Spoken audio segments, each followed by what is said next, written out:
ਤੁਧ ਡਿਠੇ ਸੱਚੇ ਪਾਤਸ਼ਾਹ, ਮਲ ਜਨਮ ਜਨਮ ਦੀ ਕੱਟੀਐ, ਸੱਜਣ ਸੱਚਾ ਪਾਤਸ਼ਾਹੋ। ਸਿਰ ਸ਼ਾਹੰਦੈ ਸ਼ਾਹੋ, ਜਿਸ ਪਾਸ ਬੈਠਿਆ ਸੋਹੀਐ, ਸਭਨਾਂ ਦਾ ਵਿਸਾਹੋ। ਵਾਹਿਗੁਰੂ ਸਾਹਿਬ ਜੀਓ।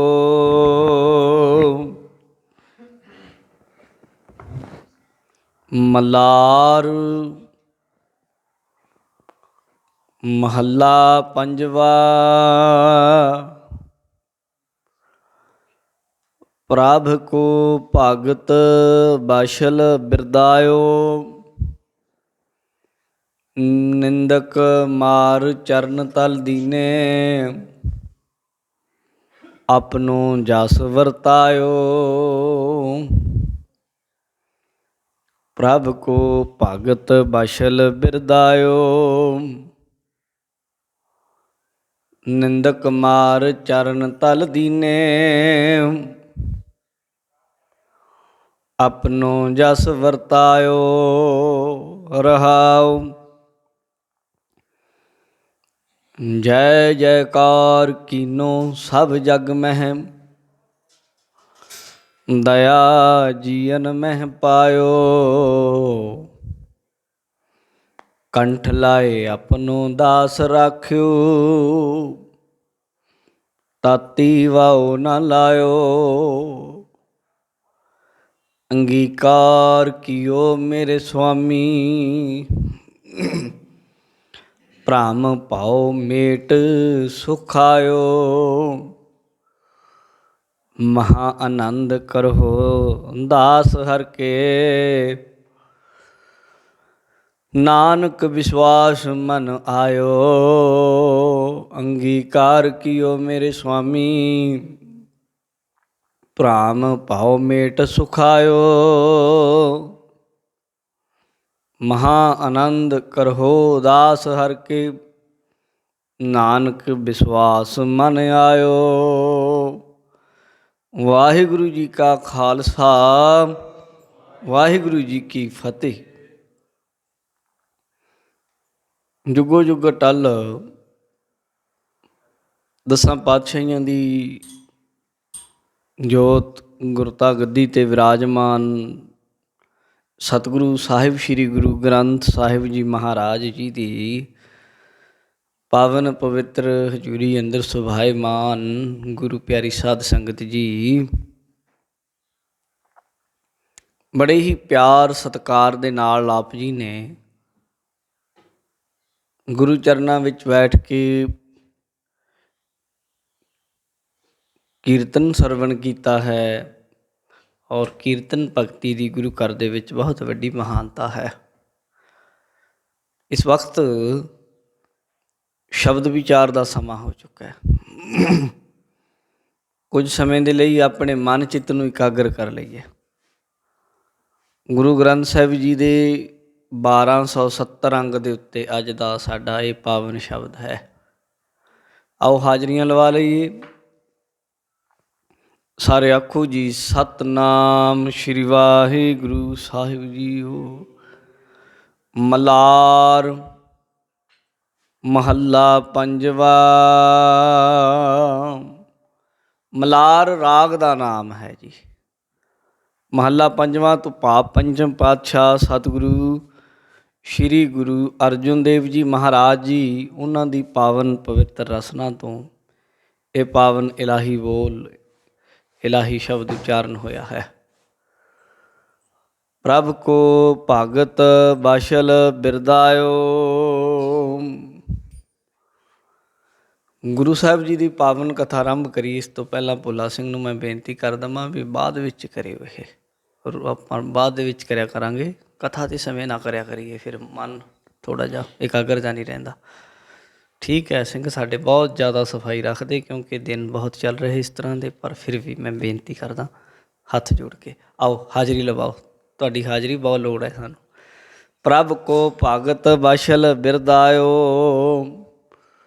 ਗੁਰੂ ਅਰਜਨ ਦੇਵ ਜੀ ਮਹਾਰਾਜ ਜੀ ਕਹਿੰਦੇ ਨੇ, ਪ੍ਰਭ ਕੋ ਭਗਤ ਬਸ਼ਲ ਬਿਰਦਾਇਓ। ਇੱਕ ਇੱਕ ਸ਼ਬਦ ਤੇ ਧਿਆਨ ਦਿੰਦੇ ਜਾਣਾ। ਮਹਾਰਾਜ ਜੀ ਕਹਿੰਦੇ ਪ੍ਰਭੂ ਦਾ ਜਿਹੜਾ ਬਿਰਦ ਹੈ, ਬਿਰਦ ਕਹਿੰਦੇ ਸੁਭਾਅ। ਮੈਂ ਸਿੰਘ ਨੂੰ ਤਾਂ ਕਿਹਾ ਕਿਉਂਕਿ ਸਿੰਘ ਦੀ ਉਮਰ ਛੋਟੀ ਹੈ, ਪਤਾ ਨਹੀਂ ਮਹਾਰਾਜ ਨੇ ਤੋਂ ਕਿਹੜੀ ਸੇਵਾ ਲੈ ਲੈਣੀ ਹੈ। ਬੜੇ ਸਾਰੇ ਐਸੇ ਬੰਦੇ ਜਿਹੜੇ ਕਦੇ ਗੁਰੂ ਘਰਾਂ ਦੇ ਬਾਹਰ ਬਰਛਾ ਫੜ ਕੇ ਖੜ੍ਹਦੇ ਸੀ, ਝਾੜੂ ਮਾਰਦੇ ਸੀ, ਵੱਡੇ ਵੱਡੇ ਪ੍ਰਚਾਰਕ ਹੋ ਨਿਬੜੇ ਆ। ਗੱਲ ਸਿਰਫ ਸੁਰਤ ਦੀ ਹੈ, ਜਦੋਂ ਇਕਾਗਰਤਾ ਹੋ ਜਾਏਗੀ। ਗੁਰੂ ਪਾਤਸ਼ਾਹ ਜੀ ਕਹਿੰਦੇ ਨੇ, ਪ੍ਰਭ ਕੋ ਭਗਤ ਬਸ਼ਲ ਬਿਰਦਾਇਓ। ਬਿਰਦ ਹੁੰਦਾ ਹੈ ਸੁਭਾਅ, ਹਿੰਦੀ ਭਾਸ਼ਾ 'ਚ, ਸੰਸਕ੍ਰਿਤ ਭਾਸ਼ਾ ਵਿੱਚ ਵਰਤਿਆ ਜਾਂਦਾ ਹੈ। ਕਹਿੰਦੇ ਪ੍ਰਭ ਕੋ ਦੇ ਭਾਵ ਅਰਥ ਨੇ ਕਿ ਪ੍ਰਭੂ ਜੀ, ਵਾਹਿਗੁਰੂ ਜੀ, ਰੱਬ ਜੀ ਦਾ ਬਿਰਦ ਜਿਹੜੀ ਸੁਭਾਅ ਹੈ ਮੁੱਢ ਕਦੀਮਾਂ ਤੋਂ। ਕਿਹੜਾ? ਭਗਤ ਬਸ਼ਲ। ਭਗਤ ਬਸ਼ਲ, ਭਗਤ ਦੇ ਤੱਤੇ ਨੂੰ ਹੁਸ਼ਿਆਰੀ, ਜਿਹੜੀ ਭਗਤੀ ਕਰਨ ਵਾਲਿਆਂ ਨੂੰ ਪਿਆਰ ਕਰਦਾ ਹੈ, ਬਤਸਲ ਕਰਦਾ ਹੈ, ਬਖਸ਼ਦਾ ਹੈ, ਬਖਸ਼ਿੰਦ ਬਾਦਸ਼ਾਹ ਹੈ। ਪ੍ਰਭੂ ਦਾ ਅੱਜ ਦਾ ਨਹੀਂ, ਮਹਾਰਾਜ ਜੀ ਕਹਿੰਦੇ ਮੁੱਢ ਤੋਂ ਹੀ ਸੁਭਾਅ ਹੈ, ਬਿਰਦ ਹੈ ਉਹਦਾ। ਸੁਭਾਅ ਹੁੰਦਾ ਜਿਹੜਾ, ਉਹ ਸੰਸਕਾਰ ਹੁੰਦਾ ਜਿਹੜਾ, ਉਹ ਸਾਧ ਸੰਗਤ ਜੀ ਅੰਦਰੋਂ ਹੁੰਦਾ। ਸੁਭਾਅ ਹੁੰਦਾ ਜਿਹੜਾ, ਆਦਤ, ਸੁਭਾਅ, ਸੁਭਾਵਿਕ। ਜਿਸ ਤਰ੍ਹਾਂ ਦਾ ਸੁਭਾਅ ਹੋਵੇ ਫਿਰ ਉਸ ਤਰ੍ਹਾਂ ਦਾ ਹੀ ਕੰਮ ਹੁੰਦਾ। ਕਈ ਬੰਦਿਆਂ ਦੀ ਆਦਤ ਹੁੰਦੀ, ਸੁਭਾਅ ਹੁੰਦਾ ਹੈ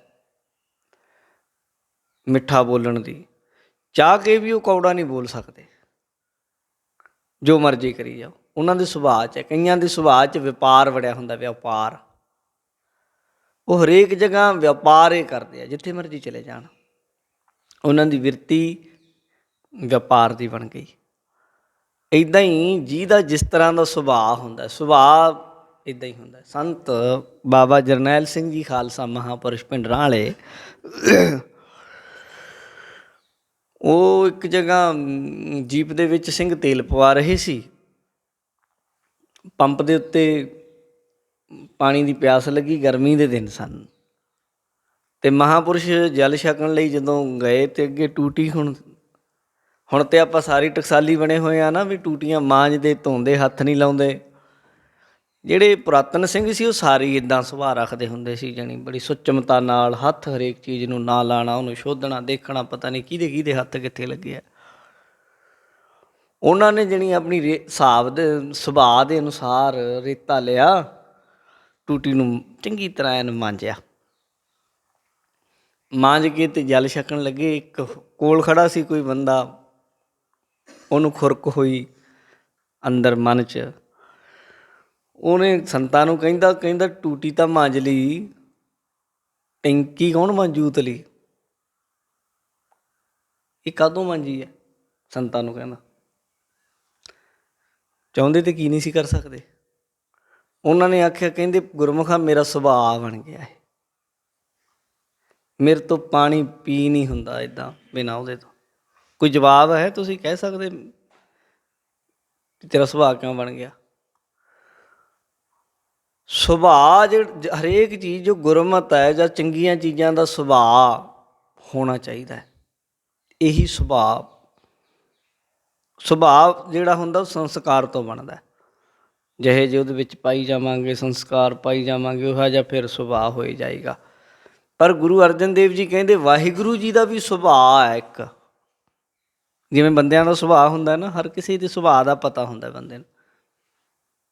ਕਈ ਬੰਦਿਆਂ ਦਾ ਪਤਾ ਹੁੰਦਾ ਸਾਨੂੰ, ਗਿਆਨੀ ਇਸ ਤਰ੍ਹਾਂ ਦੇ ਵੀ ਹੈ ਸਾਡੇ, ਜੋ ਮਰਜ਼ੀ ਬੋਲੀ ਜਾਣ, ਉਹਨਾਂ ਨੂੰ ਕੋਈ ਪੁੱਛ ਥੋੜ੍ਹਾ ਸਕਦਾ ਵੀ ਇਹਦਾ ਕੀ ਮਤਲਬ ਹੈ ਜੀ, ਕਿਉਂ ਬੋਲਿਆ ਸੀ ਤੁਸੀਂ? ਗੱਲ ਪੈਣ ਨੂੰ ਹੁੰਦੇ ਆ, ਸੁਭਾਅ ਬਣਾਇਆ ਹੋਇਆ। ਚਲੋ ਇਸ ਤਰ੍ਹਾਂ ਦਾ ਸੁਭਾਅ ਉਹਨਾਂ ਦੀ ਪ੍ਰੋਟੈਕਸ਼ਨ ਵੀ ਕਰਦਾ, ਵੀ ਉਹਨਾਂ ਨੂੰ ਕੋਈ ਸਵਾਲ ਨਹੀਂ ਪੁੱਛਦਾ, ਪਰ ਇਸ ਤਰ੍ਹਾਂ ਦਾ ਹੋਣਾ ਵੀ ਨਹੀਂ ਚਾਹੀਦਾ। ਜੇ ਕੋਈ ਬੋਲਦਾ ਬੁਲਾਰਾ, ਜਿਹੜੀ ਚੀਜ਼ ਉਹਨੇ ਬੋਲੀ ਹੈ ਉਹਨੂੰ ਉਹਦਾ ਪਤਾ ਵੀ ਹੋਣਾ ਚਾਹੀਦਾ ਵੀ ਮੈਂ ਇੱਥੋਂ ਬੋਲੀ ਹੈ। ਸੁਭਾਅ ਇਸ ਤਰ੍ਹਾਂ ਦਾ ਹੋਣਾ ਚਾਹੀਦਾ। ਜਣੀ ਜਿਸ ਤਰ੍ਹਾਂ ਦੇ ਬੰਦੇ ਦੇ ਅੰਦਰ ਸੁਭਾਅ ਹੁੰਦੇ ਉਸ ਤਰ੍ਹਾਂ ਦੇ ਲੋਕਾਂ ਨੂੰ ਪਤਾ ਹੁੰਦਾ ਹੈ ਇਹ ਫਿੱਕਾ ਹੈ, ਇਹ ਮਿੱਠਾ ਹੈ, ਇਹ ਚੰਗਾ ਹੈ, ਇਹ ਮਾੜਾ ਹੈ। ਬਾਣੀ ਵਿੱਚ ਮਹਾਰਾਜ ਨੇ ਮੋਹਰ ਲਾਈ, ਫਿੱਕੋ ਫਿੱਕਾ ਸਦੀ ਹੈ, ਫਿੱਕਾ ਫਿੱਕੀ ਸੋਏ। ਫਿੱਕੇ ਬੰਦੇ ਨੂੰ ਫਿੱਕਾ ਆਖਣ ਲੱਗ ਜਾਣਗੇ ਤੇ ਬੰਦੇ ਦੀ ਸ਼ੋਭਾ ਫਿੱਕੀ ਹੋ ਜਾਂਦੀ।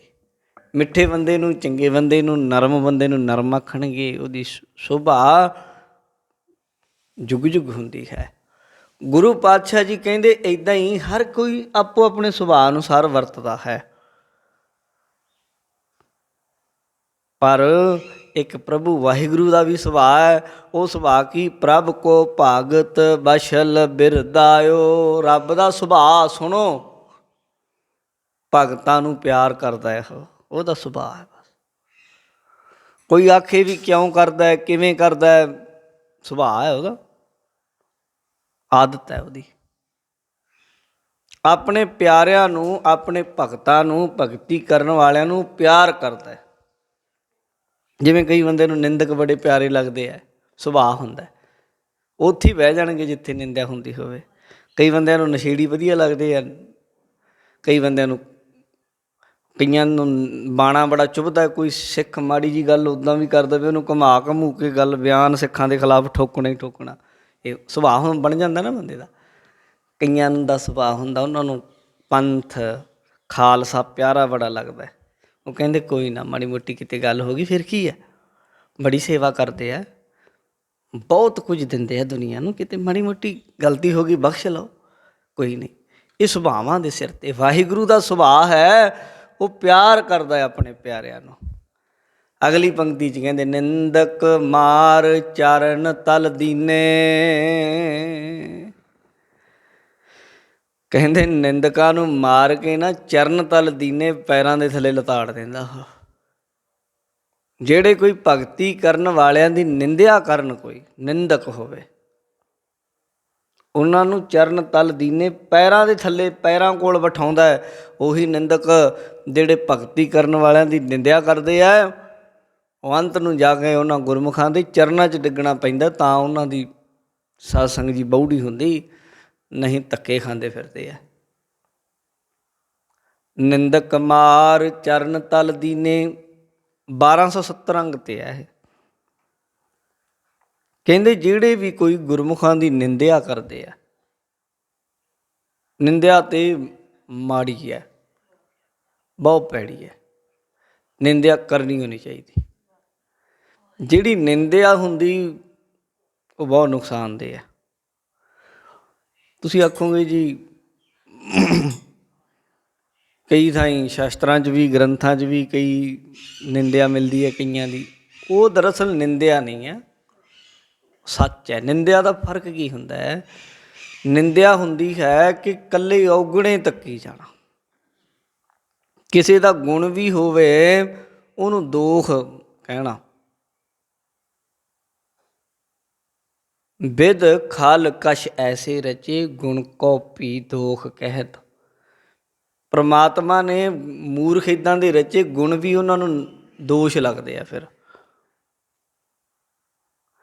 ਜਿਹੜਾ ਨਿੰਦਕ ਹੈ ਉਹ ਕਿਸੇ ਦੇ ਗੁਣਾਂ ਨੂੰ ਵੀ ਔਗਣ ਬਣਾਉਂਦਾ ਹੈ, ਪਰ ਜੇ ਕਿਸੇ ਦੀ ਆਲੋਚਨਾ ਕਰਨੀ, ਕਿਸੇ ਦਾ ਭਲਾ ਕਰਨਾ, ਉਹਦਾ ਵੀ ਇੱਕ ਤਰੀਕਾ ਹੈ।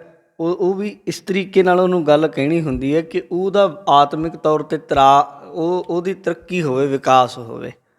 ਕਦੇ ਗੁਰੂ ਘਰ ਦੇ ਗੁਰਮੁਖਾਂ ਦਾ ਇਹ ਸੁਭਾਵ ਹੁੰਦਾ ਹੈ ਕਿ ਅਗਰ ਕਿਸੇ ਨੂੰ ਕੋਈ ਗੱਲ ਕਹਿਣੀ ਹੋਵੇ ਤਾਂ ਇਸ ਤਰੀਕੇ ਨਾਲ ਕਹਿੰਦੇ ਆ ਵੀ ਦੂਜੇ ਨੂੰ ਪਤਾ ਨਹੀਂ ਲੱਗਦਾ।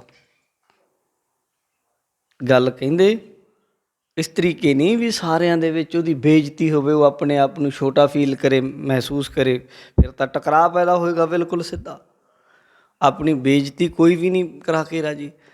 ਪਰ ਜੇਕਰ ਉਹਨੂੰ ਕਿਸੇ ਤਰੀਕੇ ਦੇ ਨਾਲ ਗੱਲ ਕਹੀ ਜਾਏ ਤਾਂ ਬੰਦਾ ਸਿਆਣਾ ਬੰਦਾ ਸਮਝ ਜਾਂਦਾ। ਪਰ ਜਿਨ੍ਹਾਂ ਦੇ ਫਿਰ ਸੁਭਾਅ 'ਚ ਨਿੰਦਾ ਰਚ ਜਾਏ, ਕਈ ਬੰਦਿਆਂ ਦੇ ਹੁੰਦੀ ਹੈ, ਉਹ ਫਿਰ ਉਹ ਹਟਦੇ ਨਹੀਂ, ਉਹ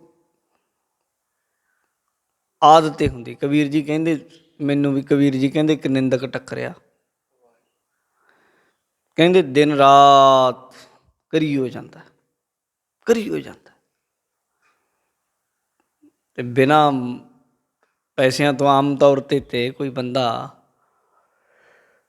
ਪੈਸੇ ਲੈਂਦਾ ਕਿਸੇ ਦਾ ਵਜਨ ਚੁੱਕਣ ਦੇ ਲਈ, ਪਰ ਕਬੀਰ ਜੀ ਕਹਿੰਦੇ ਨਿੰਦਕ ਹੈ ਜਿਹੜਾ ਉਹ ਬਿਨਾਂ ਦਿਹਾੜੀ ਤੋਂ ਸਾਡਾ ਭਾਰ ਚੁੱਕੀ ਫਿਰਦਾ, ਪਰ ਨਿੰਦਕ ਨੇ ਡੁੱਬਣਾ ਹੁੰਦਾ ਅਤੇ ਗੁਰਮੁਖ ਨੇ ਤਰਨਾ ਹੁੰਦਾ ਹੈ। ਨਿੰਦਕ ਮਾਰ ਚਰਨ ਤਲ ਦੀਨੇ, ਨਿੰਦਕਾਂ ਨੂੰ ਮਾਰਾਂ ਪੈਂਦੀਆਂ ਨੇ, ਫਿਟਕਾਰਾਂ ਪੈਂਦੀਆਂ ਨੇ ਅਤੇ ਚਰਨਾਂ ਦੇ ਥੱਲੇ ਸੁੱਟਦਾ ਹੈ। ਆਪਣੋ ਜਸ ਵਰਤਾਇਓ, ਵਾਹਿਗੁਰੂ ਅਕਾਲ ਪੁਰਖ ਰੱਬ ਨੇ ਆਪਣਾ ਜਸ ਵਰਤਾਉਣਾ ਹੁੰਦਾ ਹੈ। ਨਿੰਦਕ ਗੁਰਮੁਖਾਂ ਦੀ ਚਰਨੀ ਡਿੱਗਦੇ ਆ, ਨਿੰਦਕਾਂ ਨੂੰ ਕੌਣ ਪੁੱਛਦਾ? ਤੁਹਾਨੂੰ ਮੈਂ ਸਾਖੀ ਸੁਣਾਉਣਾ ਗੁਰੂ ਗੋਬਿੰਦ ਸਿੰਘ ਮਹਾਰਾਜ ਦੇ ਜੀਵਨ ਦੇ ਸੰਬੰਧ ਵਿੱਚ। ਰਾਮ ਰਾਏ ਗੁਰੂ ਘਰ ਦੇ ਸਪੁੱਤਰ ਸਨ, ਤੁਸੀਂ ਨਾਮ ਸਾਰਿਆਂ ਨੇ ਸੁਣਿਆ ਹੀ ਹੈ। ਗੁਰੂ ਹਰ ਰਾਏ ਸਾਹਿਬ ਦੇ ਵੱਡੇ ਪੁੱਤਰ ਸਨ। ਵੱਡੇ ਪੁੱਤਰ ਸਨ ਗੁਰੂ ਹਰ ਰਾਏ ਸਾਹਿਬ ਜੀ ਦੇ, ਬੜੇ ਚੰਗੇ ਸਨ, ਗੁਰਮੁਖ ਸਨ। ਪਰ ਗੁਰੂ ਜੀ ਨੇ ਜਦੋਂ ਕਿਤੇ ਔਰੰਗਜ਼ੇਬ ਕੋਲ ਭੇਜੀ, ਉਦੋਂ ਇੱਕ ਗਲਤੀ ਹੋ ਗਈ, ਗਲਤੀ ਕੀਤੀ ਗਈ, ਵੱਡੀ ਗਲਤੀ ਜਿਹਨੂੰ ਬੱਜਰ, ਜੋ ਮਾਫ ਨਹੀਂ ਕੀਤੀ ਜਾ ਸਕਦੀ ਸੀ। ਉਹਦੇ ਕੋਲੋਂ ਜਦੋਂ ਔਰੰਗਜ਼ੇਬ ਨਾਲ ਗੱਲਬਾਤ ਕਰ ਰਿਹਾ ਸੀ, ਹੋਰ ਉਹਨੇ ਕਰਾਮਾਤਾਂ ਤਾਂ ਬਹੁਤ ਦਿਖਾਈਆਂ। ਉੱਥੇ ਇੱਕ ਕਰਾਮਾਤ ਦਿਖਾਉਂਦਿਆਂ ਦਿਖਾਉਂਦਿਆਂ ਇੱਕ ਉਹਨੇ ਇਹ ਗੱਲ ਕਰ ਦਿੱਤੀ ਜਿਹੜੀ ਗੁਰੂ ਘਰ ਵਿੱਚ ਪ੍ਰਮਾਣ ਨਹੀਂ। ਉਹਨੇ ਗੁਰੂ ਗ੍ਰੰਥ ਸਾਹਿਬ ਦੀ ਬਾਣੀ ਦੀ ਪੰਗਤੀ ਬਦਲ ਦਿੱਤੀ ਬੋਲਣ ਲੱਗਿਆ, ਲਿਖਤੀ ਨਹੀਂ। ਹੁਣ ਵਾਲੇ ਤਾਂ ਲਿਖਤੀ ਵੀ ਗਲਤ ਲਿਖੀ ਜਾਂਦੇ ਅਤੇ ਤਾਂ ਵੀ ਉਹ ਆਗੂ ਹੈ, ਗੁਰਮੁਖ ਹੈ, ਗਿਆਨੀ ਹੈ, ਵਿਦਵਾਨ ਹੈ, ਪ੍ਰੋਫੈਸਰ ਹੈ। ਹੁਣ ਵਾਲਿਆਂ ਦਾ ਤਾਂ ਇਹ ਤਾਂ ਅੱਗੇ ਲੰਘ ਗਿਆ ਕੰਮ। ਪਰ ਉਹਨੇ ਲਿਖਤੀ ਨਹੀਂ ਸੀ ਬਦਲੀ, ਉਚਾਰਨ ਤੌਰ 'ਤੇ ਜਾਣ ਬੁੱਝ ਕੇ ਕੀਤੀ ਸੀ। ਪਰ ਇਹ ਵੀ ਗੱਲ ਸੀ ਕਿ ਮਿੱਟੀ ਮੁਸਲਮਾਨ ਕੀ ਪੇੜਾ ਪਈ ਕੁਮਿਆਰ ਦੀ ਜਗ੍ਹਾ ਮਿੱਟੀ ਬੇਈਮਾਨ ਕੀ ਉਹਨੇ ਆਖਿਆ। ਗੁਰੂ ਜੀ ਕਹਿੰਦੇ ਗੁਰੂ ਸਾਹਿਬ ਨੂੰ ਪਤਾ ਲੱਗਿਆ ਅਤੇ ਮਹਾਰਾਜ ਕਹਿੰਦੇ ਨੇ ਗਲਤ ਕੀਤਾ, ਸਾਡੇ ਮੱਥੇ ਨਹੀਂ ਲੱਗਣਾ ਚਾਹੀਦਾ, ਅਸੀਂ ਮੱਥੇ ਨਹੀਂ ਲਾਉਣਾ। ਮਿਲਣ ਲਈ ਆਇਆ ਵੀ, ਚਿੱਠੀਆਂ ਵੀ ਘੱਲੀਆਂ, ਪਰ ਮਹਾਰਾਜ ਕਹਿੰਦੇ ਨਾ। ਉਹ ਇੱਥੇ ਤਾਂ ਰਿਹਾ ਨਹੀਂ। ਫਿਰ ਪਾਉਂਟਾ ਸਾਹਿਬ ਤੋਂ ਅੱਗੇ ਜਦੋਂ ਤੁਸੀਂ ਕਿਤੇ ਮੌਕਾ ਲੱਗੇ, ਦੇਹਰਾਦੂਨ ਨਾਮ ਸੁਣਿਆ ਹੀ ਹੈ ਤੁਸੀਂ, ਸ਼ਹਿਰ ਬੜਾ ਮਸ਼ਹੂਰ ਹੈ। ਉੱਥੇ ਜਾ ਕੇ ਉਹਨੇ ਵੱਡਾ ਡੇਰਾ ਪਾ ਲਿਆ ਅਤੇ ਦੁਨੀਆ ਉਹਨੂੰ ਵੀ ਬੜਾ ਪੂਜਦੀ ਸੀ। ਹੁਣ ਵੀ ਬਹੁਤ ਲੋਕ ਉੱਧਰ ਨੂੰ ਜਾਂਦੇ ਆ। ਤੁਸੀਂ ਜਾਓਗੇ ਜੇਕਰ ਕਿਤੇ ਅਤੇ ਗੁਰੂ ਕਹਿੰਦੇ ਉਹਨੂੰ ਵੀ ਲੋਕ ਮੰਨਦੇ ਆ। ਪਰ ਜਿਸ ਵੇਲੇ ਰਾਮ ਰਾਏ ਸਮਾਂ ਲੰਘ ਗਿਆ, 7ਵੇਂ ਪਾਤਸ਼ਾਹ ਤੋਂ ਬਾਅਦ 8ਵੇਂ ਪਾਤਸ਼ਾਹ ਗੁਰਗੱਦੀ 'ਤੇ ਬੈਠੇ, ਫਿਰ 9ਵੇਂ ਬੈਠੇ, ਫਿਰ 10ਵੇਂ ਪਾਤਸ਼ਾਹ ਗੁਰੂ ਦਸਮੇਸ਼ ਪਿਤਾ ਗੁਰੂ ਗੋਬਿੰਦ ਸਿੰਘ ਮਹਾਰਾਜ ਪਾਉਂਟਾ ਸਾਹਿਬ ਸੀ। ਉਦੋਂ ਫਿਰ ਰਾਮ ਰਾਏ ਨੇ ਗੁਰੂ ਗੋਬਿੰਦ ਸਿੰਘ ਮਹਾਰਾਜ ਸੱਚੇ ਪਾਤਸ਼ਾਹ ਕੋਲ ਸੁਨੇਹਾ ਭੇਜਿਆ। ਇਤਿਹਾਸ ਵਿੱਚ ਆਉਂਦੀ ਸਾਖੀ। ਕਹਿੰਦਾ ਜੀ ਮੈਨੂੰ ਇੱਕ ਵਾਰ ਤੁਸੀਂ, ਮੇਰਾ ਦਿਲ ਕਰਦਾ ਮਿਲੋ ਸੱਚੇ ਪਾਤਸ਼ਾਹ, ਮੇਰੇ ਨਾਲ ਇੱਕ ਵਾਰ ਜ਼ਰੂਰ ਮੇਲ ਕਰੋ। ਮਹਾਰਾਜ ਕਹਿੰਦੇ ਚੰਗਾ ਮਿਲ ਲੈਂਦੇ ਹਾਂ ਤੈਨੂੰ। ਗੁਰੂ ਗੋਬਿੰਦ ਸਿੰਘ ਮਹਾਰਾਜ ਜੀ ਹੁਣ ਪਾਉਂਟਾ ਸਾਹਿਬ ਸੀਗੇ ਉਦੋਂ, ਉਹਨਾਂ ਦਿਨਾਂ ਵਿੱਚ 2-2.5 ਸਾਲ ਰਹੇ ਆ ਉੱਥੇ। ਅਤੇ ਪਾਉਂਟਾ ਸਾਹਿਬ ਤੋਂ ਕਿਸ਼ਤੀ ਮਹਾਰਾਜ ਨੇ ਤਿਆਰ ਕਰਾਈ, ਵਿੱਚ ਜਮਨਾ ਦੇ ਚਲਦੇ ਚਲਦੇ ਅੱਗੇ ਇੱਕ ਜਗ੍ਹਾ 'ਤੇ ਰਾਮ ਰਾਏ ਆਪਣੇ ਚੇਲਿਆਂ ਨਾਲ ਆਇਆ ਹੋਇਆ ਸੀ, ਕਿਸ਼ਤੀਆਂ 'ਤੇ ਚੜ੍ਹ ਕੇ। ਇੱਧਰੋਂ ਗੁਰੂ ਕਲਗੀਧਰ ਜੀ ਪੰਥ ਖਾਲਸੇ ਸਿੰਘ ਸੀ ਨਾਲ, ਕੁਝ ਚਲੇ ਗਏ ਅਤੇ ਇਹ ਗੁਰੂ ਪਾਤਸ਼ਾਹ ਜੀ ਨੂੰ ਦੇਖ ਕੇ ਦਰਸ਼ਨ ਕੀਤੇ ਅਤੇ ਗੁਰੂ ਜੀ ਦੀ ਕਿਸ਼ਤੀ 'ਚ ਚੜ੍ਹ ਗਿਆ ਹੈ। ਇੱਕ ਕਿਸ਼ਤੀ 'ਚ ਹੋ ਗਏ ਕਿਨਾਰੇ ਤੋਂ। ਕੋਈ ਵਿਚਾਰਾਂ ਕਰਦੇ ਸਨ, ਪਰ ਇਹਦੇ ਜਿਹੜੇ ਚੇਲੇ ਸਨ ਨਾ, ਉਹਨਾਂ ਨੇ ਜੀ ਮੂੰਹ ਘੁਮਾ ਲਿਆ, ਮੂੰਹ ਪਰਾਂ ਕਰ ਲਿਆ। ਪੁੱਛਿਆ ਉਹਨੂੰ ਇਹ ਕੀ ਕਰੀ ਜਾਂਦੇ ਆ ਬੰਦੇ, ਚੇਲੇ? ਮੂੰਹ ਘੁਮਾ ਲਿਆ।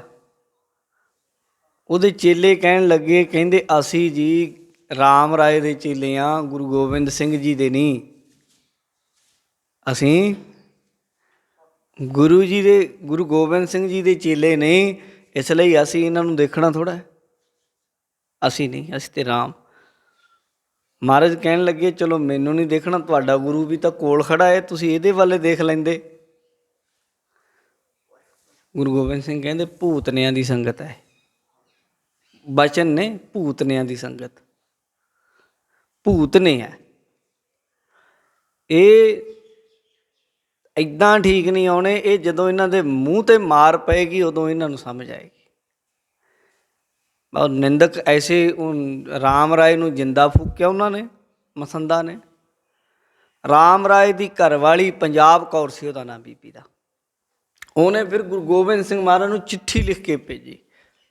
ਭਾਈ ਨੰਦ ਚੰਦ ਨੂੰ ਗੁਰੂ ਗੋਬਿੰਦ ਸਿੰਘ ਜੀ ਨੇ ਭੇਜਿਆ ਸੀ ਵੀ ਜਾ ਕੇ ਦੇਖ ਕੇ ਆ।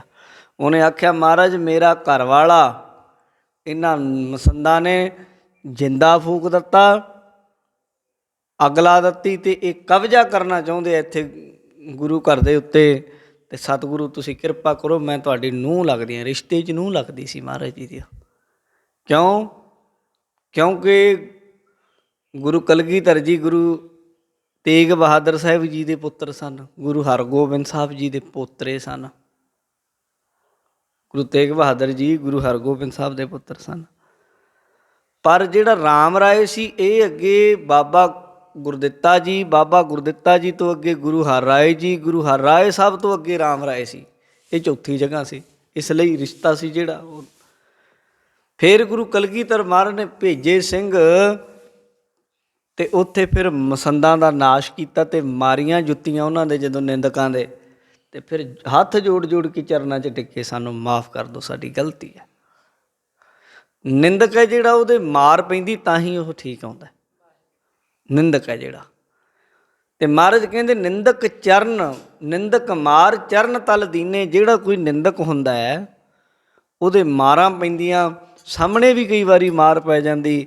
ਜੇ ਸਾਹਮਣੇ ਤਾਕਤ ਵਾਲਾ ਹੋਵੇ ਕਈ ਵਾਰੀ ਗੈਬੀ ਤਾਕਤਾਂ ਵਰਤ ਜਾਂਦੀਆਂ, ਮਾਰਾਂ ਪੈਂਦੀਆਂ।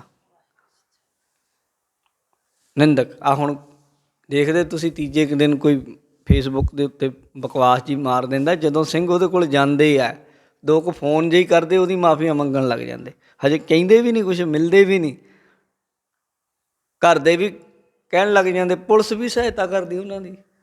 ਪੁਲਿਸ ਵੀ ਤੀਜੇ ਕੁ ਦਿਨ ਕਹਿ ਦਿੰਦੀ ਪਾਗਲ ਹੈ ਤਾਂ ਜੀ, ਪਾਗਲ ਹੈ ਜੀ, ਉਹ ਬੜੇ ਪਾਗਲ ਹੈ ਇਹ।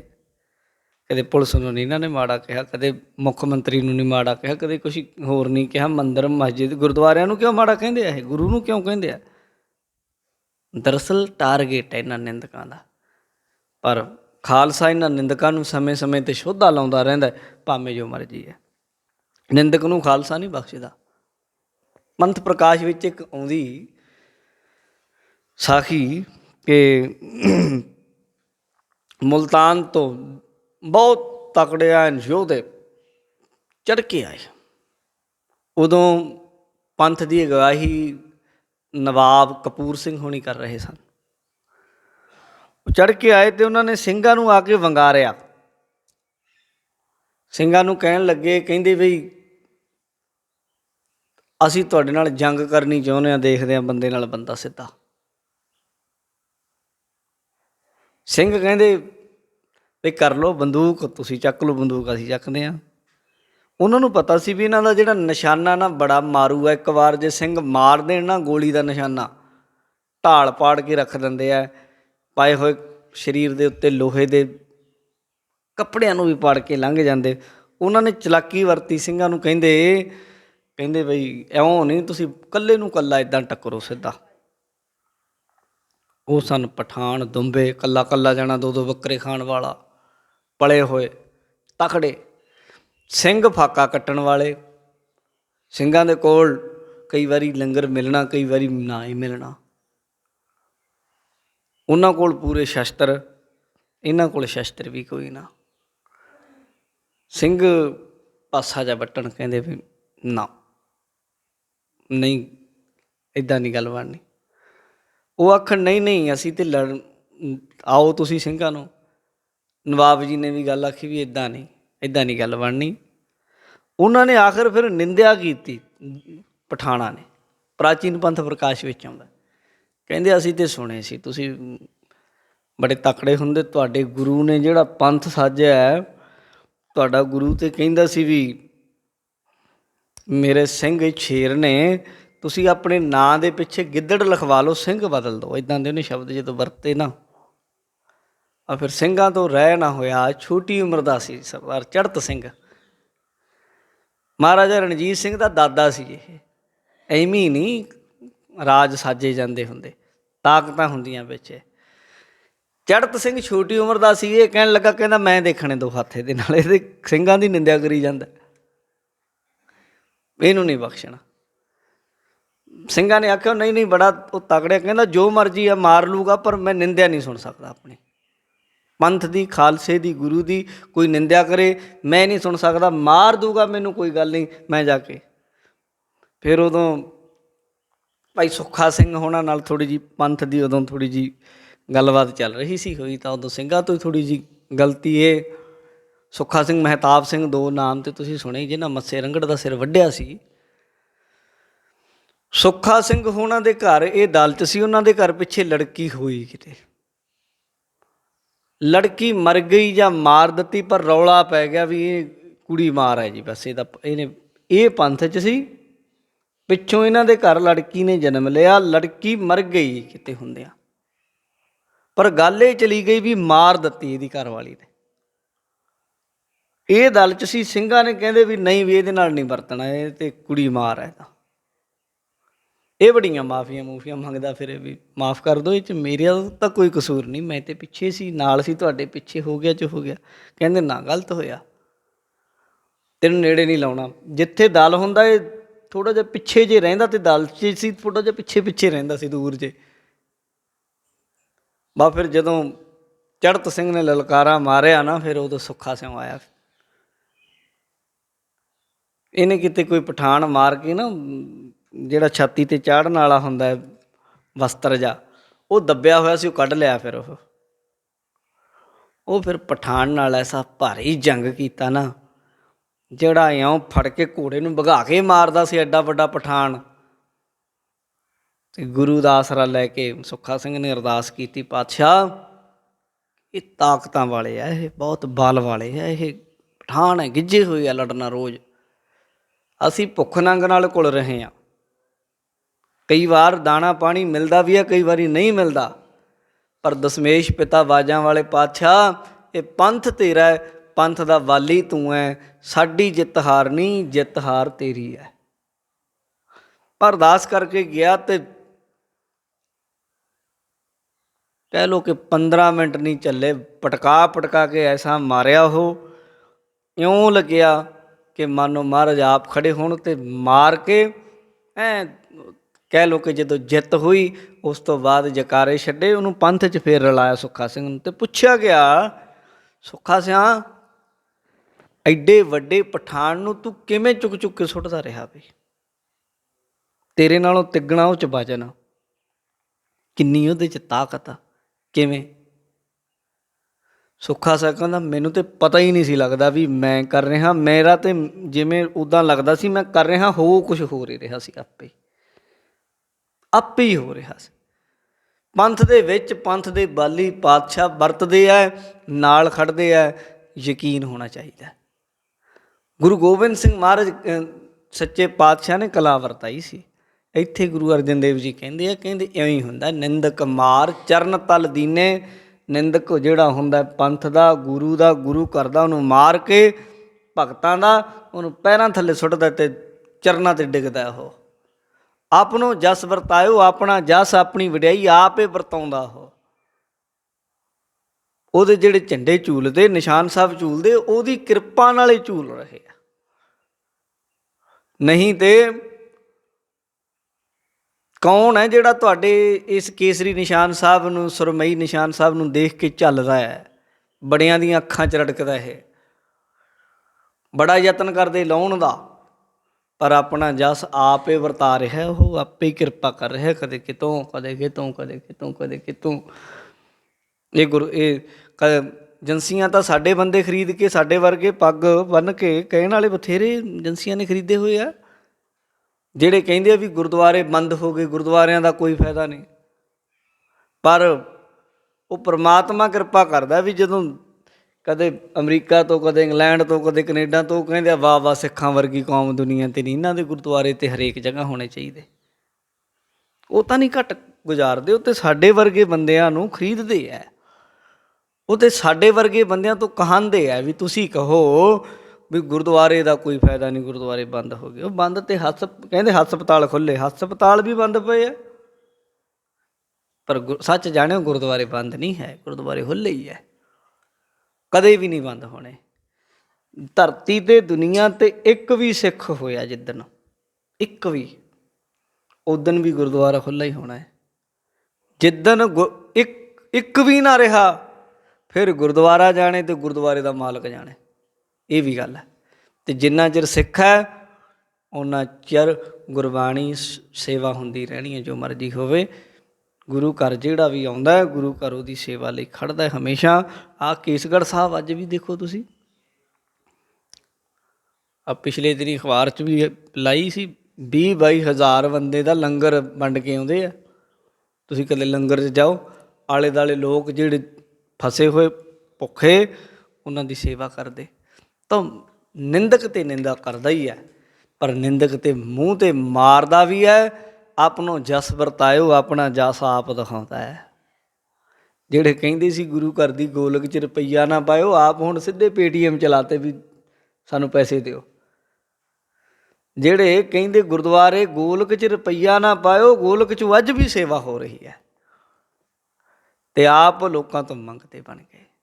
ਇਹ ਉਹਦਾ ਜਸ ਹੈ, ਉਹਦੇ ਨਿਸ਼ਾਨ ਸਾਹਿਬ ਨੇ, ਉਹਦਾ ਗੁਰੂ ਘਰ ਹੈ, ਉਹਦਾ ਜਸ ਫਿੱਕਾ ਨਹੀਂ ਪੈ ਸਕਦਾ ਕਦੇ। ਇਹ ਯਾਦ ਰੱਖ ਲਿਓ ਸਾਧ ਸੰਗਤ। ਰਹਾਓ ਵਿਸ਼ਰਾਮ ਦੇ ਕੇ ਸਮਝਾ ਰਹੇ ਨੇ। ਜੈ ਜੈਕਾਰ ਕੀਨੋ ਸਭ ਜਗ ਮਹਿ, ਜੈ ਜੈਕਾਰ ਕੀਨੋ ਸਭ ਜਗ ਮਹਿ। ਆਪਣੇ ਪਿਆਰਿਆਂ ਦੀ ਜੈ ਜੈਕਾਰ ਸਾਰੇ ਜਗਤ ਵਿੱਚ ਕਰਦਾ ਹੈ। ਦੁਨੀਆ ਨਿੰਦਿਆ ਕਰਨ ਨੂੰ ਫਿਰਦੀ, ਉਹ ਜਗਤ ਵਿੱਚ ਜੈ ਜੈਕਾਰ ਕਰਾਉਂਦਾ। ਦੁਨੀਆ ਕਹਿੰਦੀ ਮਾੜੇ ਆ ਕੁਝ ਬੰਦੇ, ਪਰ ਪੂਰਾ ਜਗਤ ਉਹਨਾਂ ਤੋਂ ਐਸਾ ਪ੍ਰਭਾਵਿਤ ਹੁੰਦਾ। ਜਗਤ ਦੇ ਲੋਕ ਕਹਿੰਦੇ ਵੀ ਦੁਨੀਆ 'ਚ ਕੌਮ ਇਹੀ ਆ। ਵਾਹ ਵਾਹ। ਗੁਰੂ ਅਰਜਨ ਦੇਵ ਮਹਾਰਾਜ ਕਹਿੰਦੇ ਜੈ ਜੈਕਾਰ ਕੀਨੋ ਸਭ ਜਗ ਮੈਂ। ਜੱਗ ਦੇ ਵਿੱਚ ਕਰਾਉਣ ਵਾਲਾ ਕਰਤਾ ਹੈ, ਵਾਹਿਗੁਰੂ ਹੈ, ਪੰਥ ਉਹਦਾ, ਉਹਨੇ ਕਰਾਉਣੀ ਹੈ। ਆਗਿਆ ਪਈ ਅਕਾਲ ਕੀ ਤਬੈ ਚਲਾਇਓ ਪੰਥ, ਉਹਦੇ ਹੁਕਮ ਨਾਲ ਪੰਥ ਚੱਲਿਆ। ਦਇਆ ਜੀਅਨ ਮਹਿ ਪਾਈ, ਜੀਵਾਂ ਦੇ ਦਿਲ ਵਿੱਚ ਦਇਆ ਪਾਉਂਦਾ ਉਹ, ਸਮਝ ਪਾਉਂਦਾ ਉਹ ਵਾਹਿਗੁਰੂ, ਕੋਮਲਤਾ ਹੀ ਪਾਉਂਦਾ ਹੈ। ਬੰਦਿਆਂ ਨੂੰ ਪਤਾ ਲੱਗਦਾ ਹੈ ਵੀ ਕੰਮ ਕਿੱਥੇ ਹੋ ਰਿਹਾ ਹੈ, ਕੌਣ ਕੰਮ ਕਰ ਰਹੇ, ਮਨੁੱਖਤਾ ਦੀ ਭਲਾਈ ਕਿੱਥੋਂ ਹੋ ਰਹੀ ਹੈ, ਕੌਣ ਹੈ ਜਿਹੜਾ ਡਿੱਗਿਆਂ ਨੂੰ ਗਲ ਲਾਉਂਦਾ, ਕੌਣ ਹੈ ਜਿਹੜਾ ਲੋਕਾਂ ਦੇ ਹੱਕਾਂ ਦੀ ਗੱਲ ਕਰਦਾ, ਕੌਣ ਹੈ ਅਸਲ ਰੈੱਡ ਕਰਾਸ ਦਾ ਬਾਨੀ। ਅਸਲ ਇਹਦੇ ਰੈੱਡ ਕਰਾਸ ਦੇ ਨਾਂ 'ਤੇ ਸਰਕਾਰਾਂ ਲੱਖਾਂ ਰੁਪਈਆ ਇਕੱਠਾ ਕਰੀ ਜਾਂਦੀਆਂ, ਪਰ ਅਸਲ ਜੇਕਰ ਭਲਾ ਹੋ ਰਿਹਾ ਤਾਂ ਗੁਰੂ ਘਰੋਂ ਹੋ ਰਿਹਾ। ਅਸਲ ਰੈੱਡ ਕਰਾਸ ਦਾ ਬਾਨੀ ਗੁਰੂ ਘਰ ਦਾ ਸਿੱਖ ਸੇਵਕ ਭਾਈ ਘਨੱਈਆ ਹੈ। ਪਰ ਦੁਨੀਆ ਨੂੰ ਪ੍ਰਗਟ ਹੋਈ ਜਾਂਦੀ, ਜਿਉਂ ਜਿਉਂ ਲੋਕਾਂ 'ਚ ਦਇਆ ਪਾ ਰਿਹਾ ਉਹ ਪਰਮਾਤਮਾ, ਲੋਕ ਸਮਝ ਰਹੇ, ਤਿਉਂ ਤਿਉਂ ਜੁੜੀ ਜਾਂਦੇ ਹਨ। ਕੰਠ ਲਾਏ ਆਪਣੋ ਦਾਸ ਰਾਖਿਓ। ਗੁਰੂ ਅਰਜਨ ਦੇਵ ਜੀ ਮਹਾਰਾਜ ਜੀ ਕਹਿੰਦੇ ਆਪਣੇ ਦਾਸ ਨੂੰ ਆਪ ਗਲ ਲਾ ਕੇ ਰੱਖਿਆ ਕਰਦਾ, ਉਹਨੂੰ ਰੱਖਦਾ। ਜੋ ਮਰਜ਼ੀ ਹੋ ਜਾਏ, ਦੁਨੀਆ ਇੱਧਰੋਂ ਇੱਧਰ ਹੋ ਜਾਏ, ਇੱਕ ਸੇਵਕ ਦੇ ਲਈ ਪੂਰੀ ਦੁਨੀਆ ਘੁਮਾ ਦਿੰਦਾ। ਆਪਣੇ ਸੇਵਕ ਦਾ ਕੀ ਕਹਿੰਦੇ, ਤਾਤੀ ਵਾਓ ਨਾ ਲਾਇਓ, ਕਹਿੰਦੇ ਤੱਤੀ ਹਵਾ ਨਹੀਂ ਲੱਗਣ ਦਿੰਦਾ। ਜੇ ਉਹ ਸੇਵਕ ਕਿਤੇ ਕਹਿ ਦੇਵੇ ਅਰਦਾਸ ਕਰਕੇ ਵੀ ਮੈਨੂੰ ਹਵਾ ਨਹੀਂ ਲੱਗਣੀ ਚਾਹੀਦੀ, ਸੇਵਕ ਦੀ ਮਰਜ਼ੀ ਹੈ। ਕਈ ਸੇਵਕ ਕਹਿੰਦੇ ਆ ਵੀ ਮੈਨੂੰ, ਮੇਰੀ ਇੱਛਾ ਹੈ ਮੈਂ ਤੇਰੇ ਚਰਨਾਂ ਦੇ ਵਿੱਚ ਮੇਰੀ ਜ਼ਿੰਦ ਲੱਗ ਜਾਏ। ਸੇਵਕਾਂ ਦੀ ਇਹ ਇੱਛਾ ਹੈ। ਪੁੱਛਿਆ ਭਾਈ ਮਤੀ ਦਾਸ ਜੀ ਨੂੰ, ਮਤੀ ਦਾਸ ਆਖਰੀ ਇੱਛਾ ਕੋਈ, ਆਖਰੀ ਤਮੰਨਾ? ਕਹਿੰਦਾ ਆਖਰੀ ਤਮੰਨਾ ਹਾਂ ਹੈ। ਮੰਗ ਕੀ ਮੰਗਣਾ? ਕਿਸੇ ਇਤਿਹਾਸ 'ਚ ਤੁਸੀਂ ਪੜ੍ਹਿਆ ਹੋਵੇ ਕਿਤੇ ਵੀ ਭਾਈ ਮਤੀ ਸਿੰਘ ਨੇ ਆਖਿਆ ਮੇਰੀ ਜ਼ਿੰਦਗੀ ਬਖਸ਼ ਦਿਓ, ਮੈਂ ਜਿੰਦਾ ਰਹਿਣਾ ਚਾਹੁੰਦਾ, ਜਾਂ ਉਹਨੇ ਹੱਥ ਜੋੜ ਕੇ ਰੱਬ ਅੱਗੇ ਅਰਦਾਸ ਕਰੀ ਹੋਵੇ ਮੈਂ ਜਿੰਦਾ ਰਹਿ ਜਾ? ਉਹਨੇ ਨਹੀਂ ਮੰਗੀ। ਉਹ ਕਹਿੰਦਾ ਮੇਰੀ ਇੱਛਾ ਇਹ ਹੈ ਵੀ ਜਿਹੜਾ ਤੁਸੀਂ ਆ ਫਤਵਾ ਲਾ ਰਹੇ ਹੋ ਜਾਂ ਜਿਹੜੀ ਮੈਨੂੰ ਸਜ਼ਾ ਸੁਣਾ ਰਹੇ ਹੋ ਵੀ ਆਰੇ ਨਾਲ ਚੀਰਨਾ, ਮੈਨੂੰ ਜ਼ਰੂਰ ਚੀਰ ਦਿਓ, ਪਰ ਮੇਰੀ ਇੱਛਾ ਇਹੀ ਹੈ ਵੀ ਜਦੋਂ ਚੀਰਿਆ ਜਾਵੇ, ਮੈਨੂੰ ਫੱਟਿਆਂ ਦੇ ਵਿੱਚ ਮੜਿਆ ਜਾਵੇ, ਉਦੋਂ ਇਸ ਗੱਲ ਦਾ ਖਾਸ ਧਿਆਨ ਰੱਖਿਆ ਜਾਵੇ। ਉਹ ਸਾਹਮਣੇ ਗੁਰੂ ਤੇਗ ਬਹਾਦਰ ਜੀ ਮਹਾਰਾਜ ਨੇ ਪਿੰਜਰੇ ਦੇ ਵਿੱਚ ਫੜਿਆ ਹੋਇਆ ਉਹਨਾਂ ਨੂੰ, ਮੇਰਾ ਭੁੱਲ ਕੇ ਵੀ, ਗਲਤੀ ਨਾਲ ਵੀ ਮੂੰਹ ਉਹਨਾਂ ਤੋਂ ਪਾਸੇ ਨਾ ਹੋ ਜੇ, ਮੇਰਾ ਪਿੱਠ ਨਾ ਉਹਨਾਂ ਵੱਲ ਹੋ ਜੇ, ਬਸ ਇਸ ਗੱਲ ਦਾ ਧਿਆਨ ਰੱਖਿਓ। ਹੋਰ ਜੋ ਮਰਜ਼ੀ ਕਰੀ ਚੱਲਿਓ। ਐਸਾ ਹੀ ਹੋਇਆ। ਫੱਟੇ 'ਚ ਚਿਣ ਲਿਆ, ਮੂੰਹ ਗੁਰੂ ਤੇਗ ਬਹਾਦਰ ਸਾਹਿਬ ਵੱਲ ਕੀਤਾ, ਆਰਾ ਜਲਾਦਾਂ ਨੇ ਸਿਰ 'ਤੇ ਰੱਖ ਲਿਆ, ਕੁੱਧਰੋਂ ਝਟਕਾ ਮਾਰਦਾ, ਕੁੱਧਰੋਂ ਮਾਰਦਾ, ਅਤੇ ਆਰੇ ਦੇ ਦੰਦੇ ਐਂ ਖੋਪੜੀ 'ਚ ਧੱਸ ਜਾਂਦੇ ਆ ਅੰਦਰ, ਖੂਨ ਨਾਲ ਸਰੀਰ ਲਹੂ ਲਹਾਨ ਹੋ ਜਾਂਦਾ ਹੈ। ਪਰ ਕਿਤੇ ਉਹਨੇ ਕਿਹਾ ਵੀ ਮੈਨੂੰ ਬਚਾ ਲੈ, ਬਸ ਉਹਦੀ ਇੱਛਾ ਹੀ ਸੀ ਮੈਨੂੰ, ਮੈਂ ਮੇਰੇ ਗੁਰੂ ਵੱਲ ਮੇਰਾ ਮੂੰਹ ਹੋਵੇ। ਪਰ ਕੀ ਮਜਾਲ ਸੀ ਜੇ ਉਹ ਅਰਦਾਸ ਕਰ ਦਿੰਦਾ ਕਿ ਮੈਂ ਜਿੰਦਾ ਰਹਿਣਾ ਚਾਹੁੰਦਾ, ਅਤੇ ਫਿਰ ਕਿਹਦੀ ਤਾਕਤ ਹੈ ਕਿ ਮਾਰ ਦਿੰਦਾ ਉਹਨੂੰ। ਕਈ ਸ਼ੰਕਾਵਾਦੀ ਸ਼ੰਕਾ ਕਰਦੇ ਕਿ ਗੁਰਬਾਣੀ 'ਚ ਲਿਖਿਆ ਜੀ, ਕੰਠ ਲਾਏ ਆਪਣੋ ਦਾਸ ਰਾਖਿਓ, ਤਾਤੀ ਵਾਹ ਨਾ ਲਾਇਓ। ਤੱਤੀ ਵਾਹ ਨਹੀਂ ਲੱਗਣ ਦਿੰਦਾ ਆਪਣੇ ਪਿਆਰਿਆਂ ਨੂੰ। ਅਖੇ ਜੀ ਗੁਰੂ ਅਰਜਨ ਦੇਵ ਜੀ ਨੂੰ ਤਾਂ ਤੱਤੀ ਤਵੀ 'ਤੇ ਬਿਠਾ ਦਿੱਤਾ ਸੀ। ਸ਼ੰਕਾ ਤਾਂ ਹੋਣਾ ਚਾਹੀਦਾ, ਠੀਕ ਹੈ, ਪਰ ਸ਼ੰਕਾ ਉਹ ਕਰਦੇ ਜਿਹੜੇ ਸਾਡੇ ਵਰਗੇ ਪ੍ਰਚਾਰਕ ਹੈ, ਜਿਨ੍ਹਾਂ ਨੇ ਸ਼ੰਕੇ ਕੱਢਣੇ ਲੋਕਾਂ ਦੇ। ਉਹਨਾਂ ਨੇ ਠੇਕਾ ਲੈ ਲਿਆ ਸ਼ੰਕੇ ਕਰਨ ਦਾ। ਕਿਉਂ? ਦੋ ਚੀਜ਼ਾਂ ਨੇ, ਇੱਕ ਤਾਂ ਵਿਕੇ ਹੋਏ ਹੈ, ਪੱਕੀ ਗੱਲ ਹੈ, ਵਿਕੇ ਹੋਏ ਹੈ, ਜ਼ਮੀਰਾਂ ਵਿਕੀਆਂ ਉਹਨਾਂ ਦੀ, ਜ਼ੁਬਾਨ ਵਿਕੀਆਂ ਉਹਨਾਂ ਦੀ, ਲਿਖਾਰੀਆਂ ਦੀਆਂ ਕਲਮਾਂ ਵਿਕੀਆਂ, ਇੱਕ ਗੱਲ। ਦੂਜੀ ਅਨਪੜ੍ਹਤਾ ਉਹਨਾਂ 'ਚ, ਪੜ੍ਹਦੇ ਕੱਖ ਨਹੀਂ ਹੈ, ਪਤਾ ਕੁਛ ਨਹੀਂ ਉਹਨਾਂ ਨੂੰ। ਬੱਲੇ ਬੱਲੇ ਜੀ, ਬੱਲੇ ਬੱਲੇ ਬੜੀ ਆ ਜੀ ਸਾਡੀ, ਉਹ ਥੂ ਇਹੀ ਜੀ ਬੱਲੇ ਬੱਲੇ, ਤੇ ਜਿਹੜੀ ਬੱਲੇ ਬੱਲੇ ਆਪਣੇ ਗੁਰੂ ਦੇ ਉੱਤੇ ਕਿੰਤੂ ਪਰੰਤੂ ਕਰਨਾ ਸਿਖਾਵੇ। ਲਾਹਨਤ ਇਹੀ ਜੀ ਬੱਲੇ ਬੱਲੇ ਤੇ ਤੁਹਾਡੀ 'ਤੇ।